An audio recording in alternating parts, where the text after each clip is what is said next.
Welcome again to my channel. I'm JW, and today I would be giving an insight on the current happenings in the cryptocurrency world, and today I would be focusing on XRP. Don't forget to like, comments and subscribe to my channel for more update. The relationship between Ripple and Swift reminds me a lot of the relationship between Amazon and Walmart in 1997 to 1998. It's a classic story of David and Goliath. When we discuss the current state of the Swift network, it's a closed network. This is the former CEO of Swift, Brad Garling. This conversation effectively predicts the demise of Swift and the ascent of Ripple and XRP before we delve deeper into this titanic battle. I must first describe the drawbacks and shortcomings of Swift's present cross-border payment mechanism and how Ripple's XRP addresses these problems.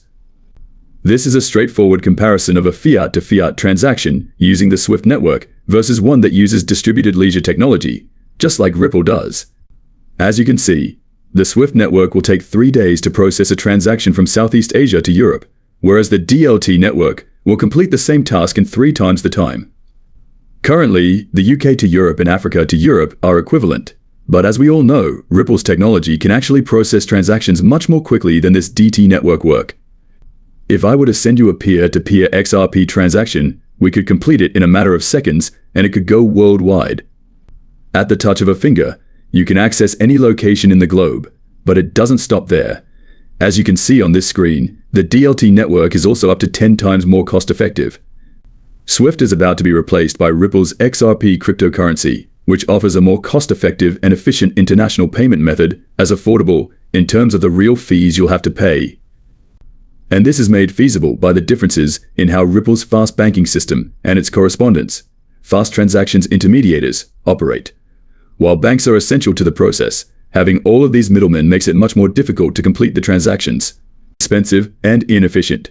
But Ripple's main goal with the service they offer is to completely remove the need for multiple correspondent banks and intermediaries, which is why it can be so much less expensive and more decentralized, because there are fewer centralized players in the market who are profiting from the inefficiencies of the system they created for you. Now that there is one area. The need for multiple intermediary and correspondent banks. That's why it can be so much cheaper, and that's why it's more decentralized, because there's less centralized figures in the space that are making money off of the inefficiencies of the system that they built for you. Now, there is one area where Swift still technically beats out Ripple, and that is in the category of liquidity and currency support.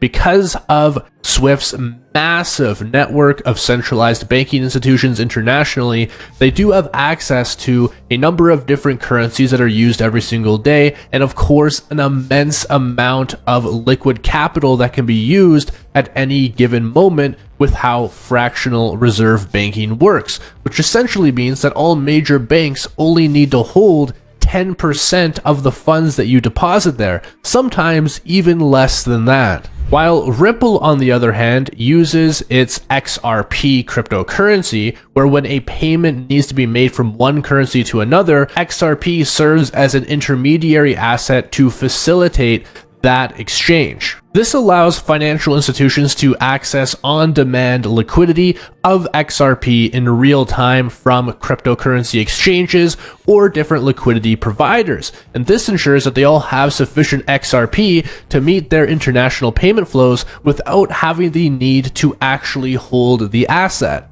And this is a huge benefit to using Ripple's technology to facilitate transactions, because this means you don't need to hold various foreign currencies in reserve, which of course can tie up a massive amount of capital if you're using the Swift banking sector, for example. Now, with all of this in mind, it's very clear to everyone watching today's video that Ripple and XRP is a far better technology than Swift. So what gives?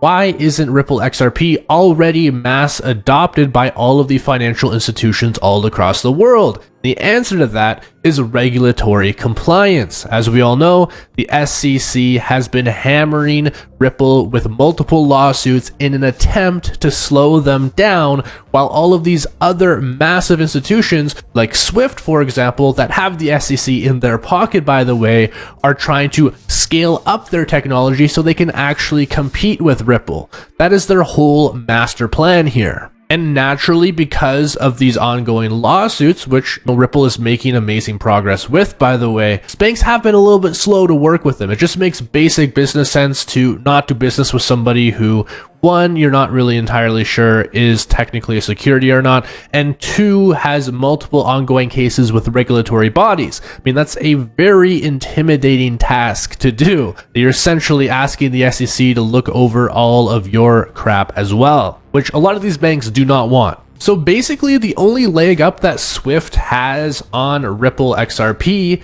is one, industry adoption, and two, regulatory compliance. And once Ripple XRP hits those two milestones and, well, they have the regulatory compliance framework in place, there is literally no chance for Swift. Comparing the two is like comparing a 1966 Toyota Corolla to a 2024 Porsche 911. Now, let's dive back into the interview, for Brad Garlinghouse absolutely eviscerates the ex-Swift CEO with this information in mind. I think that what you're seeing introduced with blockchain technologies, and by the way, it's not just Ripple. When we think about interoperability, we think about interoperability between many blockchains. And I think that the future we see is certainly one of many networks, interoperable networks, and reducing the friction of those payments to close to zero. And I think you're going to see a lot of innovation spawn from that, part from Ripple and part from an entire ecosystem. So I'll also agree very much with what Godfrey said at the end. Competition has clearly been a good thing for Swift. I do think what has happened at GPI is a big step forward. For 40 plus years, we had a construct around how cross-border correspondent banking worked. It worked, but it had a lot of limitations. We're seeing that move forward, but I think it's a step forward when you're switching from kind of, if I may, horse and buggy to, hey, can we make the horse and buggy go faster? Sure, but if we can actually just move to a Ferrari, let's do that. So you've said before that you think there's a world where Ripple could take over Swift. Well, I've also said I thought there was ways we could work with Swift. Let's talk about that. Well, I'll start that comment just by saying, look, Swift is I think Godfrey, by the way, has a very challenging job. Swift is owned by the banks. It isn't a traditionally kind of construct. You have a very strong chairman in how Citi kind of is an important stakeholder in that. But at the end of the day, Ripple's trying to help financial institutions and banks be successful in the future. How do we enable Santander to compete more effectively with PayPal, with Amazon, Facebook? And it's not going to be in settlement times measured in days. It's not going to be measured, settlement costs measured in $15+. So I want to see our mission in life really has been, how do we help these financial institutions be successful? Those are the same financial institutions that own Swift. And so in many ways we've thought, hey, we could work together. That hasn't played out. And I think increasingly, we are seeing more and more banks adopt Ripple's technology, and we're seeing that play out. But I have a ton of respect for what Swift has built, just to be clear. Godfrey. So basically, in the most polite way possible, Brad Garlinghouse said, we tried working with you. You guys said no. All the banks that you guys are working with that profit from your technology said no. So now we are very slowly and meticulously taking apart the business and the complete monopoly that you've had for the last 60 years or so. And what comes next is extremely interesting. We now have the question being flipped on the ex-Swift CEO. Godfrey, how do you feel about a partnership with Ripple? Well, first, we can negotiate it here. Let's do that.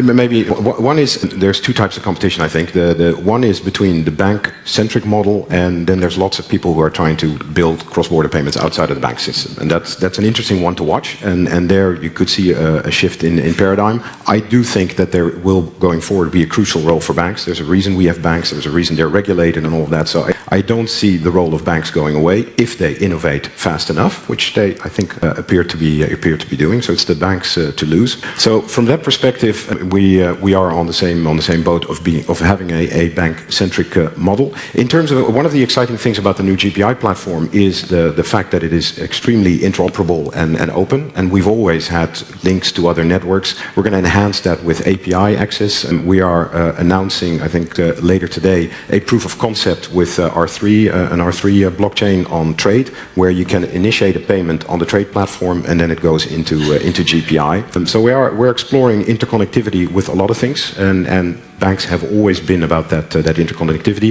Right now, you can, to some extent, you can already do that. If Santander is on SWIFT as well, so they can act as the peering point between the two networks. So the last thing we want to be is a closed system. I think the world belongs to open systems going forward, and that's another interesting example is in a lot of countries we now see real-time systems emerging, domestic real-time systems, several of them on the SWIFT network. We in Australia, they went live last year with the Australia new payment platform, real-time domestic, that runs on our rails in Australia, and we are now working with 4 countries in Southeast Asia to interconnect the real-time systems that they have there using GPI as the glue between them. So essentially you go from country to country, leveraging both the domestic real-time rails and the cross-border GPI. The other thing that excites me about it is I firmly expect that within a few years GPI will be de facto real-time cross-border. And the way that works is because now for the first time you can track your... So, I mean, yeah, you guys essentially get the point here. He completely evades the question, will Ripple and SWIFT have a partnership?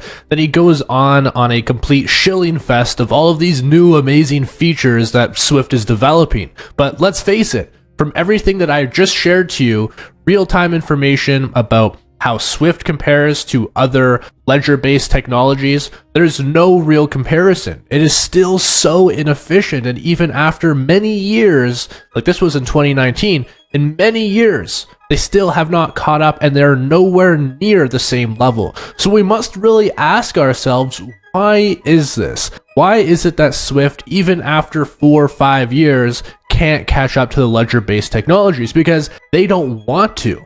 They want to benefit and make absurd amounts of income at the cost of everybody that is using their banking system, their centralized banking system, which they have complete control over. They do not feel a need to change it because it's not profitable for them to do so. So it's up to us as consumers to make the right choices and only use the banks that actually are supporting these types of networks that are supported by Ripple. And luckily, there are banks in Canada that are now supporting Ripple's technology, in the United States of America, and pretty much every other major nation. And I want to show you guys which banks these are. Here is the list. As we can see, in the United States of America, there is Santander. In Canada, there's the Canadian Imperial Bank of Commerce. And then there are banks in India, Brazil, Singapore, other banks in Canada, even China, that all support XRP and Ripple's technology. So if you're in any of these countries that you see on the list here, maybe it's time to make that change and show these centralized banks that we're not going to continue using their services unless they change what they are doing. And based off of everything that we've seen in today's video, I hope it's very clear that Ripple's technology is far superior to what SWIFT has to offer. And we really need to share this information so more people can actually understand just how outdated our current banking sector really is and just how little it actually serves the best interest of the people. If there's better technology that exists out there that is cheaper for you, that processes your transactions faster, and of course is also more decentralized, why aren't we using it? Well, the answer to that question is these large banks are profiting immensely and they have no incentive to change. So let's give them that incentive. Now, if you want more videos on Ripple's technology and XRP in the future, please make sure to hit that subscribe button and also share this video with any family members who might not fully understand Ripple or XRP, or friends as well. And I'll see you guys next time. Peace out.